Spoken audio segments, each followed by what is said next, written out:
अस्सलाम वालेकुम dear students. आज हम ग्रेड 9 बायोलॉजी का चैप्टर नंबर 4 है सेल साइकिल,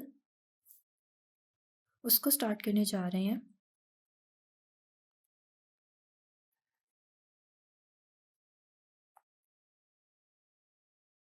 सबसे पहले सेल साइकिल की डेफिनेशन है। सेल साइकिल क्या है? It is a series of events that take place in eukaryotic cell from its formation to its division into two daughter sales.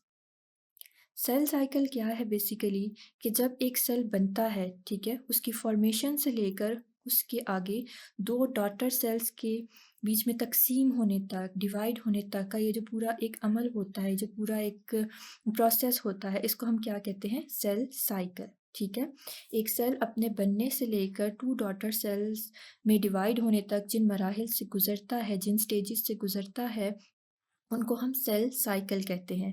और ये जो स्टेजेस होती हैं, ये बड़ी एक ऑर्गेनाइज्ड वे में एक तरतीब के साथ होती हैं। ठीक हो गया? अब सेल साइकिल जो है, इसके टू मेन फेजेस होते हैं। ठीक है, एक इंटरफेज है और दूसरा है डिवीजन फेज या एम फेज। इंटरफेस जो है, ये बेसिकली इसमें हम कह सकते हैं कि सेल अपनी तैयारी करता है नेक्स्ट डिवीजन के लिए। उसको जो भी चीज़ें दरकार होती हैं ना, वो सारी तैयारी जो होती है डिवीजन के लिए, वो इंटरफेस में होती है। ठीक है, और डिवीजन फेज में क्या होता है? फिर सेल आगे से डिवाइड करता है दो डॉटर सेल्स के अंदर।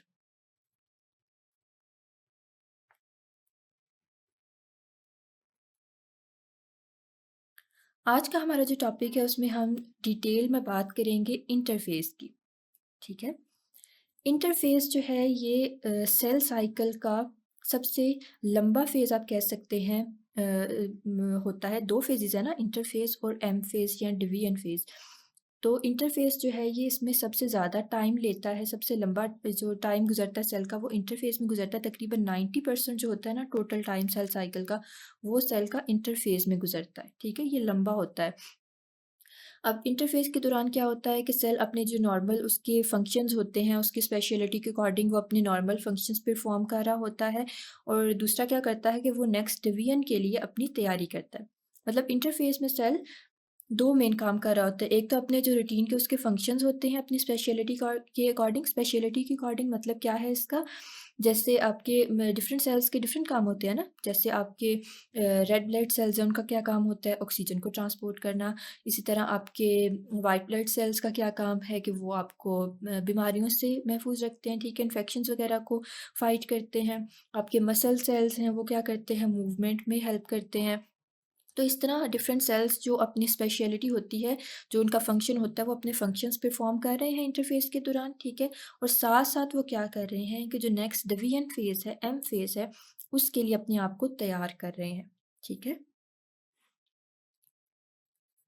अब इंटरफेस जो है, ये आगे से फर्दर 3 फेजेस या 3 स्टेजेस में डिवाइड किया गया है। ठीक है, पहला जो फेज है उसको हम बोलते हैं G1 फेज या फर्स्ट गैप फेज। दूसरे फेज़ को हम बोलते हैं एस फेज़ या सिंथेसिस फेज़। तीसरे फेज़ को हम बोलते हैं G2 फेज़ या second gap phase. G1 phase या फर्स्ट गैप फेज़, इसमें क्या होता है? इस फेज़ को हम ग्रोथ फेज़ भी कहते हैं। जैसे नाम से आपको पता चल रहा है ग्रोथ फेज़। तो ग्रोथ फेज़ में क्या है? सेल ने क्या करना है इसके दौरान? अपनी ग्रोथ करनी है। सेल क्या करता है इसमें? ग्रो करता है।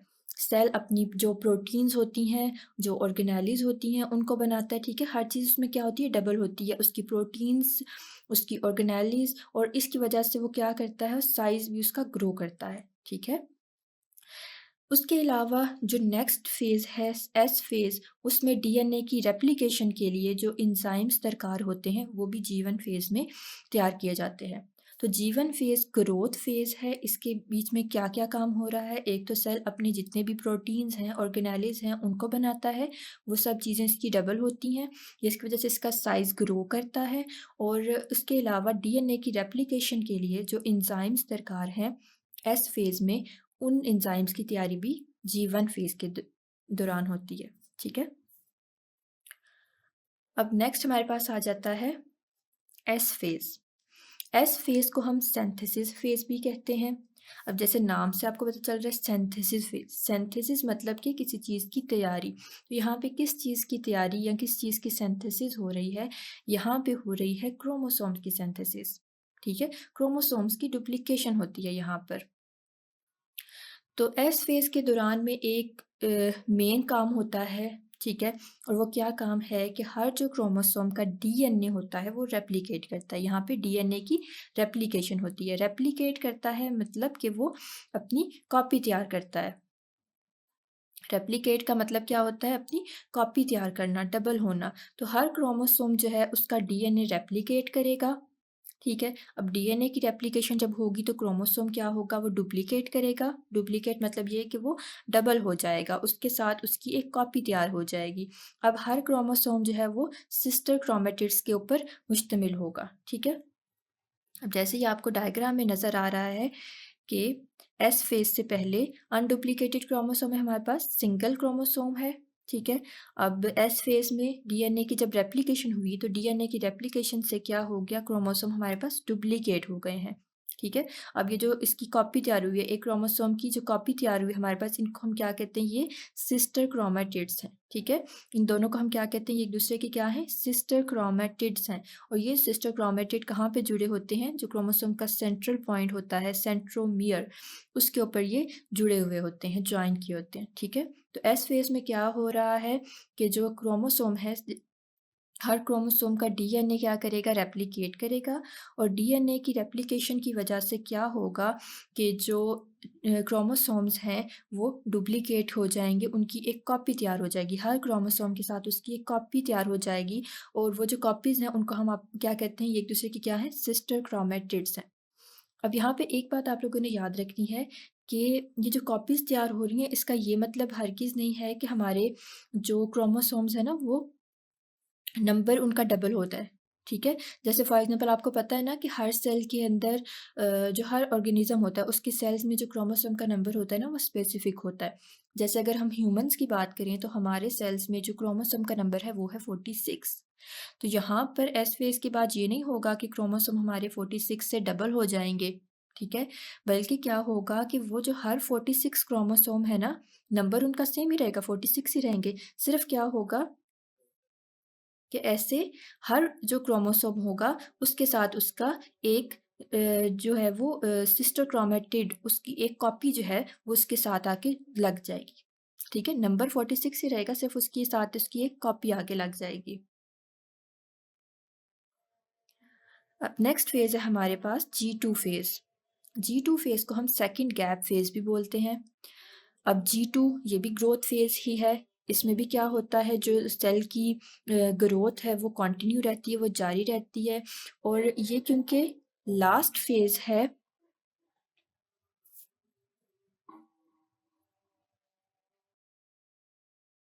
जी, तो G2 phase second gap phase है, ठीक है? इसमें भी क्या होती है, फर्दर ग्रोथ जो होती है सेल की वो कंटिन्यू रहती है।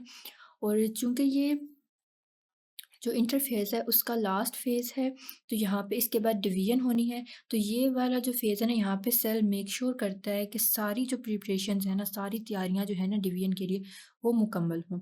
जितनी भी प्रोटीन्स चाहिए हैं सेल डिवीज़न के लिए, वो नेसेसरी प्रोटीन्स हैं वो भी यहाँ पर प्रोड्यूस की जाती हैं। उसके अलावा साथ-साथ यहाँ पे सेल ये भी चेक करता है कि पिछले जो फ़ेज़ था, एस फ़ेज़, वहाँ पे डीएनए की रेप्लिकेशन के दौरान कोई डीएनए के बीच में डैमेज वग़ैरह तो नहीं आया। अगर कोई डैमेज आया है तो वो क्या करता है, नेसेसरी रिपेयर करता है, ठीक है? मतलब कि उस डैमेज को रिपेयर करता है, नेसेसरी रिपेयर्स मेक करता है। ठीक हो गया? तो G2 फ़ेज़ में क्या हो रहा है कि सेल की जो ग्रोथ है वो कंटिन्यू रहती है। उसके अलावा यहाँ पे ये सेल मेक श्योर करेगा कि सारी जो प्रिपरेशंस हैं सेल डिवीज़न के लिए वो मुकम्मल हैं, सारी तैयारियाँ मुकम्मल हैं, जितनी प्रोटीन्स हैं वो बन गई हैं। उसके अलावा अगर कोई डैमेज आया है रेप्लिकेशन के दौरान तो उसको चेक किया जाता है और रिपेयर्स किए जाते हैं, ठीक है? उसको रिपेयर किया जाता है। अब यहाँ तक हमारा इंटरफ़ेस जो है वो मुकम्मल हो गया है। और इंटरफ़ेस के बाद क्या होता है, सेल एंटर होता है एम फ़ेज़ के अंदर, डिवीज़न फ़ेज़ के अंदर, ठीक है? अब जो डिवीज़न फ़ेज़ होता है ना, ये 2 तरह से होता है, या तो माइटोसिस होती है या फिर मियोसिस होती है। माइटोसिस जो है ये ज़्यादा हमारे जो सोमैटिक बॉडी सेल्स होते हैं उनके अंदर होती है। और माइटोसिस का क्या काम होता है, किस लिए होती है? अगर हमारी ग्रोथ के लिए होती है, ठीक है? उसमें सेल डिवाइड करता है, क्यों? ग्रोथ के लिए या फिर कोई रिपेयर वगैरह के लिए, ठीक है? और अगर cell division meiotic cell division होती है तो वो किन सेल्स में होती है? वो हमारे जो स्पेसिफिक जर्म सेल्स होते हैं ना उनमें होती है। और मियोसिस का क्या काम होता है कि मियोसिस के नतीजे में जो स्पेसिफिक रिप्रोडक्टिव सेल्स हैं, एग्स और स्पर्म्स, वो उनकी फॉर्मेशन की जाती है, ठीक है? तो इंटरफेस के बाद जो डिवीजन फेज है उस पे या तो मियोटिक डिवीजन होती है, ठीक है? मियोसिस होती है, या फिर जो है ना माइटोटिक डिवीजन होती है, माइटोसिस होती है।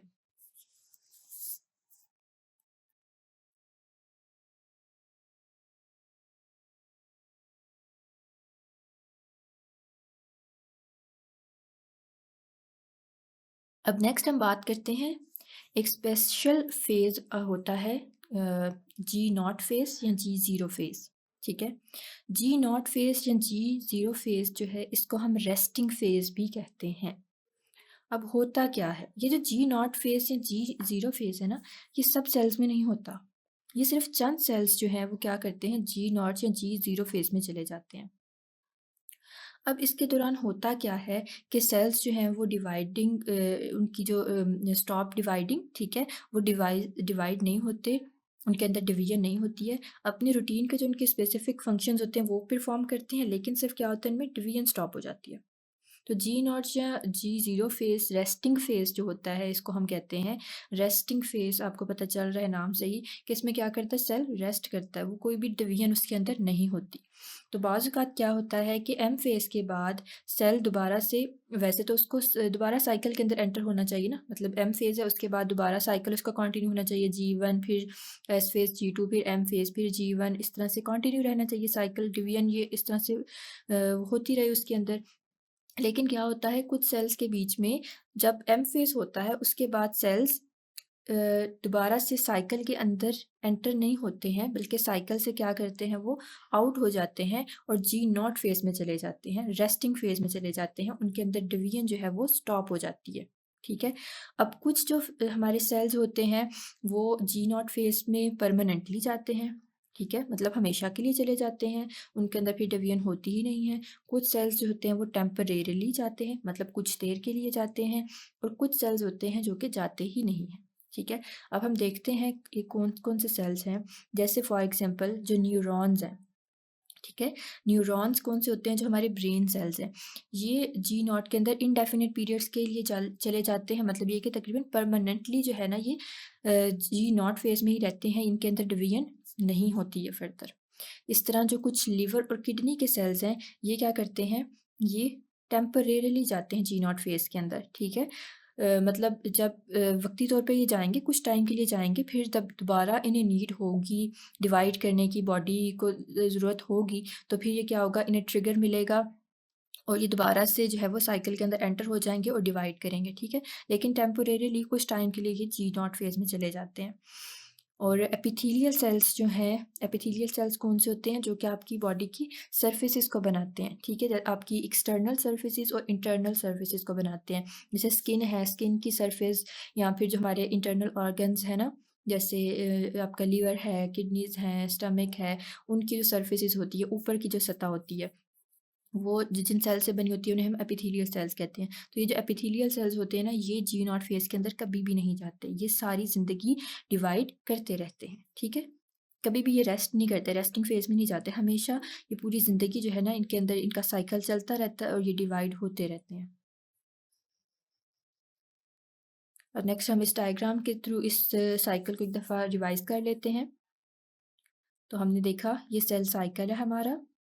सेल साइकिल की 2 फेजेज़ हमने बताए थे आपको, interphase, the longer phase. 90% time जो है आपको इस साइकिल, इस डायग्राम से पता चल रहा होगा कि it is a longer phase. 90% time जो है वो सेल का इसके इंटरफ़ेज़ में ही रहता है। सिर्फ 10% जो है वो टाइम उसका माइटोसिस या मियोसिस में जाता है, यानी डिवीजन फेज़ में जाता है, जिसके दौरान वो डिवाइड करता है। बाकी उसका 90% इंटरफ़ेज़ में जाता है, रहता है। इंटरफ़ेज़ है, एंड देन फिर ये एम फेज़ है, इसका डिवीजन फेज़ है। जी वन फेज़ के दौरान जैसे यहाँ पे बताया गया है कि सेलुलर कंटेंट्स जो होते हैं क्रोमोसोम्स को छोड़ के सारे डुप्लीकेट करते हैं। जैसे मैंने आपको बताया था उसकी प्रोटीन्स, उसकी ऑर्गेनेली सब कुछ क्या करते हैं, डबल करते हैं, साइज़ ग्रो करता है सेल का। फिर एस फेज़ है, एस फेज़ में क्या है, जितने भी 46 क्रोमोसोम्स हैं, ह्यूमन की बात हो रही है, 46 क्रोमोसोम है, वो क्या करते हैं, डुप्लीकेट करते हैं, उनकी क्या हो जाती है, ये देखें पहले सिंगल क्रोमोसोम है और यहाँ पे उनकी डीएनए रेप्लिकेशन के बाद क्रोमोसोम डुप्लीकेट किए हैं और उसके साथ उसकी क्या हो गई है, एक कॉपी तैयार हो गई है, उसका एक सिस्टर क्रोमेटिड तैयार हो गया है, ठीक है। उसके बाद G2 फेज़ है, यहाँ पे सेल जो है वो सारी प्रिपरेशंस को मेक श्योर करता है कि हो गई हैं डिवीजन के लिए, डबल चेक करता है कि कोई एरर वगैरह आया है उसको और रिपेयर्स करता है।